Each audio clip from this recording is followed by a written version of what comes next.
조사를 안 한 거죠. 이제 못한 게 아니라. 이게 이전 정권이면 조사를 못했을 거예요. 정치적인 어떤 뒷거래에 의해서. 지금은 조사를 안 했다고 볼 수밖에 없고요. 그리고 저는 이제 요 과정을 보면서 느낀 게 안철수 후보 잘라내기를 하나? 이런 생각을 했어요. 어떤 의미에서요? 지금 구속된 사람 3명은 전부 안철수 후보 사람들이에요. 그렇지. 네. 그래서 보면서 흐름을 보면서 안철수 후보에게 책임을 묻는구나 이런 느낌을 받았어요. 제 느낌은 그런 거고요.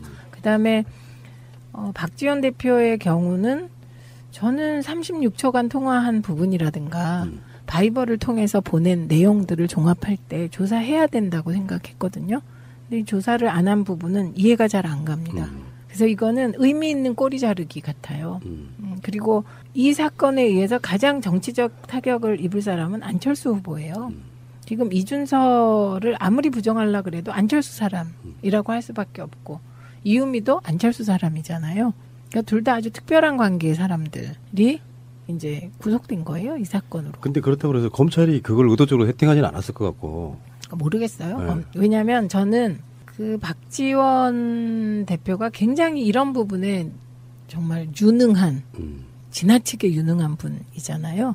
그런데 2번이나 아주 정말 도저히 빠져나올 수 없는 그물이라고 다 생각했는데 검찰 수사 결과 무죄를 받으신 분이에요. 그렇죠. 그러니까 근데 이제 사람들은 정말 돈을 안 받아서 무죄냐, 인맥으로 무죄냐 이걸 계속 끊임없이 문제 제기를 하고 있긴 해요.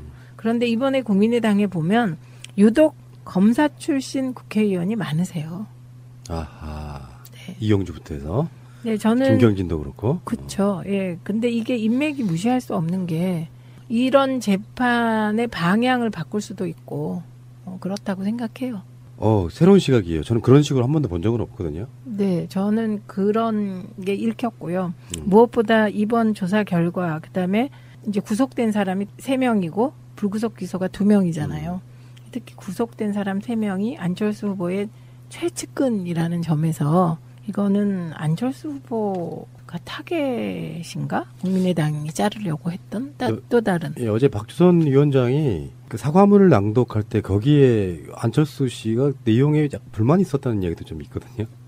뭐 그런 시각으로 바라보면 지금 의원님 말씀은 뭐 이렇게 확정할 수는 없으나 느낌적으로는 뭔가 안철수가 가장 이 사건에 있어서의 국민의당 내부적으로는 그 어떤 프레임이 있다라고 보신다 그런 거죠. 네, 저는 그런 느낌이었어요. 이렇게 놓고 볼 때. 그런데 안철수 후보는 뭐 직격탄을 맞은 거죠. 왜냐하면 새정치로 출발해서 국민적 지지를 받은 안철수 전 대표가 이제는 최측근이 전대미문에 제보 조작까지 한 상황이거든요.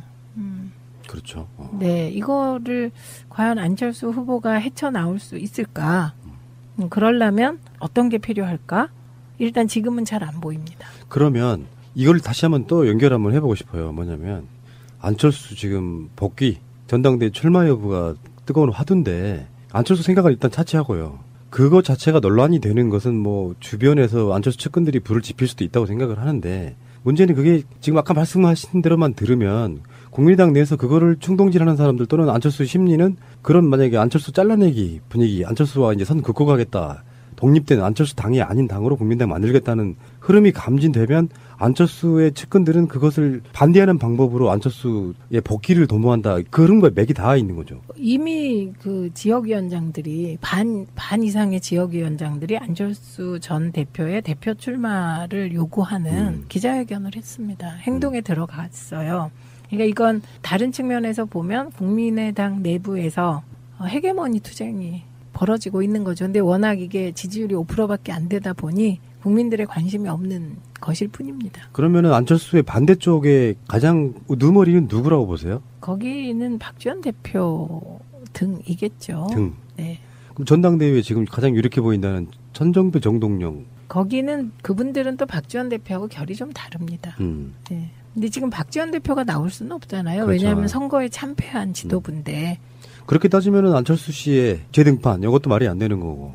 네, 저는 상식에 따라 처신해야 된다고 보고요. 그래서 안철수 전 대표가 지금 노원 출마설이 끊임없이 나오지 않습니까? 그건 나가서 떨어지면 뭐 끝이고요.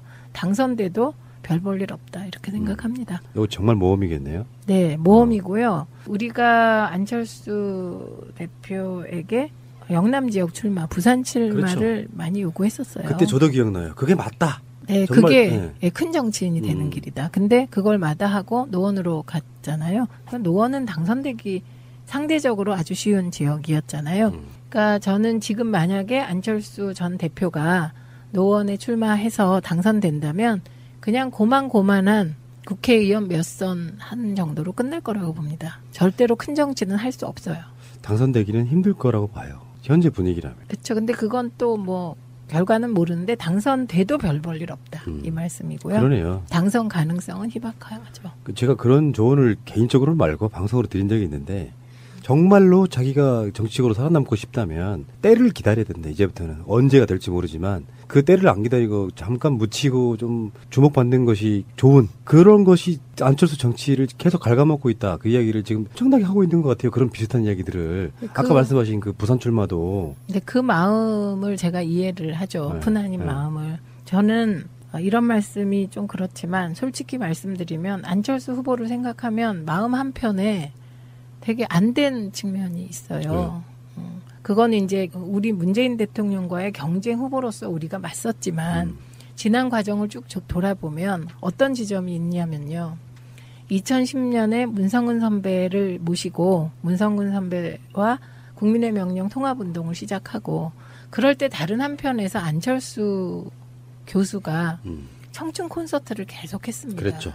그래서 이거 언론의 주목을 받는 언론을 통해서 젊은이들에게 무엇인가를 얘기해주고 자기는 새누리 세력의 확장을 반대한다를 분명히 해줬기 때문에 그 2010년의 상황은 어떻게 보면 되게 암담했어요. 어디가 암담했냐?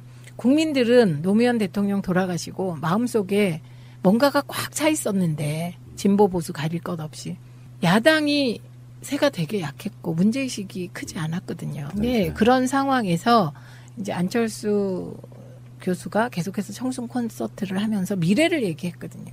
그리고 이제 문성근 선배는 바닥에서 야권 지지자들을 이렇게 막 모으기 시작했어요. 객관적으로 보면 그 두 개의 흐름이 시너지 효과를 내고 있었던 거예요.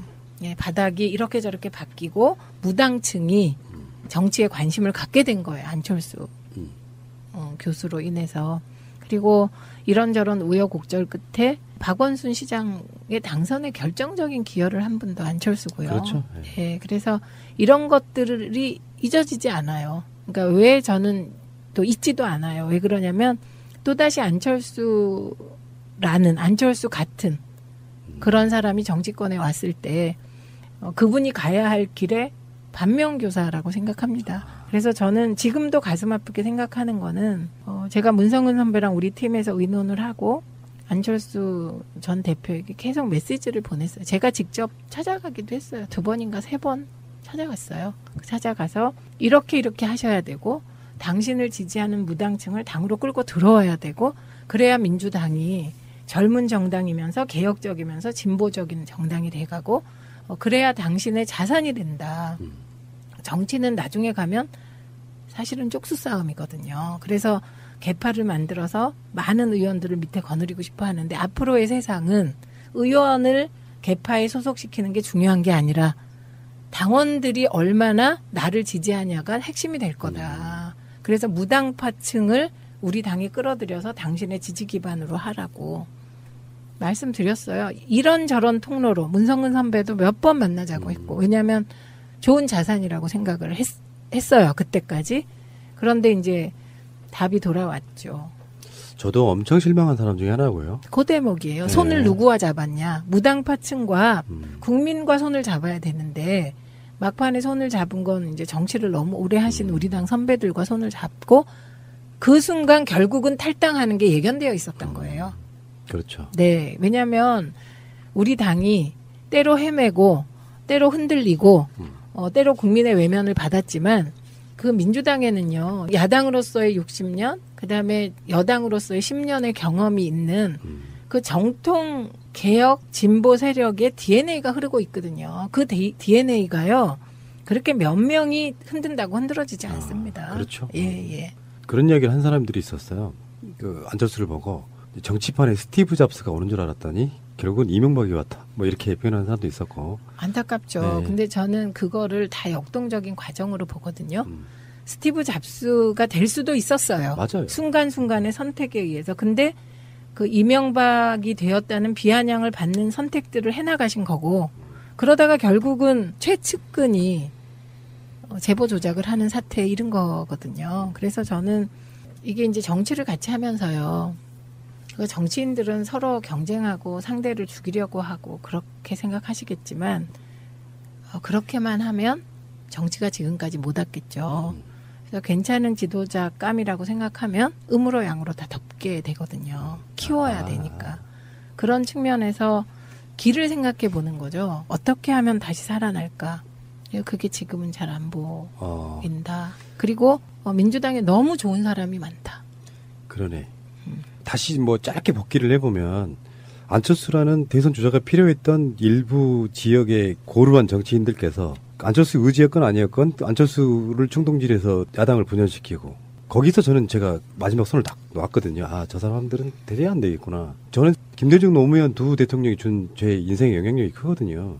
김대중 대통령은 바라지 않았을 거라는 생각이 딱 그 기준이었어요. 당을 새로 만들어 나간다는 개념이. 그러면서 친문 패권 그렇게 뛰쳐나간 거잖아요. 네. 그 후로 이 사람들은 정말로 좋은 정치할 사람들은 아니구나 이렇게 봤던 기억이 나고, 어쨌건 안철수 씨는 마지막으로 하나만 여쭤볼게요. 의원님 생각에는 전당대회 출마를 할 것 같습니까? 안 할 것 같습니까? 이건 뭐 정치라는 말씀은 아니지만 느낌적으로. 못할 거라고 봅니다. 안 하는 게 상식이긴 한데, 네. 그러면 분당하는 건 뭐 상식이었나요? 어떻게 보면 그런 선택들을 해왔잖아요. 근데 저 꼭 분당까지, 그러니까 이런 거예요. 분당에 명분이 있었습니다. 그런데 그 분당의 명분도 그 시기 민심의 흐름 하나를 반영하고 있었어요. 제가 선거하면서 느꼈어요. 그러니까 지역구를 뛰다 보면 젊은 층이 왜 내가 민주당을 찍어야 돼요. 그러니까 그때는 이제 안타깝게 제가 좀 더 저를 알리는 데 주력을 했으면 좀 나았을 텐데 그냥 당으로 보는 거니까요. 민주당도 거대 정당이고 사실은 보수 정당 아니야.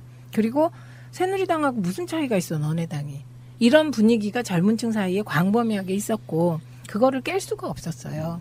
그러니까 양대 기득권 정당으로는 갈등이 심해져서 싸움이나 해서 이게 이제 제3정당이 필요하다. 이 갈등을 조정할 수 있는 새로운 지대에. 이것까지는 괜찮은 생각이었어요. 근데 그 방식이 누구 하냐. 여기서 깨졌다고 봅니다. 이라는 점에서 이거는 안철수 후보가 타겟인가? 국민의당이 자르려고 했던 또 다른. 예, 어제 박주선 위원장이 그 사과문을 낭독할 때 거기에 안철수 씨가 내용에 불만이 있었다는 이야기도 좀 있거든요. 뭐 그런 시각으로 바라보면 지금 의원님 말씀은 뭐 이렇게 확정할 수는 없으나 느낌적으로는 뭔가 안철수가 가장 이 사건에 있어서의 국민의당 내부적으로는 그 어떤 프레임이 있다라고 보신다. 그런 거죠. 네, 저는 그런 느낌이었어요. 이렇게 놓고 볼 때. 그런데 안철수 후보는 뭐 직격탄을 맞은 거죠. 왜냐하면 새정치로 출발해서 국민적 지지를 받은 안철수 전 대표가 이제는 최측근이 전대미문에 제보 조작까지 한 상황이거든요. 그렇죠. 네, 이거를 과연 안철수 후보가 헤쳐나올 수 있을까? 그러려면 어떤 게 필요할까? 일단 지금은 잘 안 보입니다. 그러면 이걸 다시 한번 또 연결 한번 해보고 싶어요. 뭐냐면 안철수 지금 복귀 전당대회 출마 여부가 뜨거운 화두인데 안철수 생각을 일단 차치하고요. 그거 자체가 논란이 되는. 이제 구속된 거예요, 이 사건으로. 근데 그렇다고 해서 검찰이 그걸 의도적으로 세팅하지는 않았을 것 같고. 모르겠어요. 네. 왜냐하면 저는 그 박지원 대표가 굉장히 이런 부분에 정말 유능한, 지나치게 유능한 분이잖아요. 그런데 두 번이나 아주 정말 그 도저히 빠져나올 수 없는 그물이라고 다 생각했는데 검찰 수사 결과 무죄를 받으신 분이에요. 그렇죠. 그러니까 근데 이제 사람들은 정말 돈을 안 받아서 무죄냐, 인맥으로 무죄냐, 이걸 계속 끊임없이 문제 제기를 하고 있긴 해요. 그런데 이번에 국민의당에 보면 유독 검사 출신 국회의원이 많으세요. 아하. 네. 이영주부터 해서. 네, 저는 김경진도 그렇고. 그렇죠. 예. 근데 이게 인맥이 무시할 수 없는 게 이런 재판의 방향을 바꿀 수도 있고 그렇다고 생각해요. 새로운 시각이에요. 저는 그런 식으로 한 번도 본 적은 없거든요. 네, 저는 그런 게 읽혔고요. 무엇보다 이번 조사 결과, 그다음에 이제 구속된 사람이 3명이고 불구속 기소가 2명이잖아요.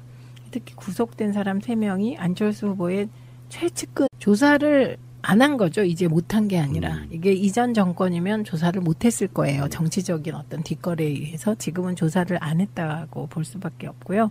그리고 저는 이제 이 과정을 보면서 느낀 게 안철수 후보 잘라내기를 하나? 이런 생각을 했어요. 어떤 의미에서요? 지금 구속된 사람 3명은 전부 안철수 후보 사람들이에요. 그렇지. 네, 그래서 보면서 흐름을 보면서 안철수 후보에게 책임을 묻는구나 이런 느낌을 받았어요. 제 느낌은 그런 거고요. 그다음에 박지원 대표의 경우는 저는 36초간 통화한 부분이라든가 바이버를 통해서 보낸 내용들을 종합할 때 조사해야 된다고 생각했거든요. 근데 조사를 안 한 부분은 이해가 잘 안 갑니다. 그래서 이거는 의미 있는 꼬리 자르기 같아요. 그리고 이 사건에 의해서 가장 정치적 타격을 입을 사람은 안철수 후보예요. 지금 이준서를 아무리 부정하려고 그래도 안철수 사람이라고 할 수밖에 없고 이유미도 안철수 사람이잖아요. 그러니까 둘 다 아주 특별한 관계의 사람들이 그것은 뭐 주변에서 안철수 측근들이 불을 지필 수도 있다고 생각을 하는데 문제는 그게 지금 아까 말씀하신 대로만 들으면 국민의당 내에서 그거를 충동질하는 사람들 또는 안철수 심리는 그런 만약에 안철수 잘라내기 분위기 안철수와 이제 선 긋고 가겠다. 독립된 안철수 당이 아닌 당으로 국민당 만들겠다는 흐름이 감진되면 안철수의 측근들은 그것을 반대하는 방법으로 안철수의 복귀를 도모한다. 그런 거에 맥이 닿아 있는 거죠. 이미 그 지역위원장들이 반 이상의 지역위원장들이 안철수 전 대표의 대표 출마를 요구하는 기자회견을 했습니다. 행동에 들어갔어요. 그러니까 이건 다른 측면에서 보면 국민의당 내부에서 헤게모니 투쟁이 벌어지고 있는 거죠. 근데 워낙 이게 지지율이 5%밖에 안 되다 보니 국민들의 관심이 없는 것일 뿐입니다. 그러면은 안철수의 반대쪽에 가장 누머리는 누구라고 보세요? 거기는 박지원 대표 등이겠죠. 등. 네. 그럼 전당대회에 지금 가장 유력해 보인다는 천정배, 정동영. 거기는 그분들은 또 박지원 대표하고 결이 좀 다릅니다. 네. 근데 지금 박지원 대표가 나올 수는 없잖아요. 그렇죠. 왜냐하면 선거에 참패한 지도부인데. 그렇게 따지면은 안철수 씨의 재등판 이것도 말이 안 되는 거고. 네, 저는 상식에 따라 처신해야 된다고 보고요. 그래서 안철수 전 대표가 지금 노원 출마설이 끊임없이 나오지 않습니까? 그건 나가서 떨어지면 뭐 끝이고요. 당선돼도 별 볼 일 없다 이렇게 생각합니다. 이거 정말 모험이겠네요. 네, 모험이고요. 우리가 안철수 대표에게 영남 지역 출마, 부산 출마를 그렇죠. 많이 요구했었어요. 그때 저도 기억나요. 그게 맞다. 네, 정말, 그게 네. 큰 정치인이 되는 길이다. 근데 그걸 마다하고 노원으로 갔잖아요. 노원은 당선되기 상대적으로 아주 쉬운 지역이었잖아요. 그러니까 저는 지금 만약에 안철수 전 대표가 노원에 출마해서 당선된다면 그냥 고만고만한 국회의원 몇 선 한 정도로 끝날 거라고 봅니다. 절대로 큰 정치는 할 수 없어요.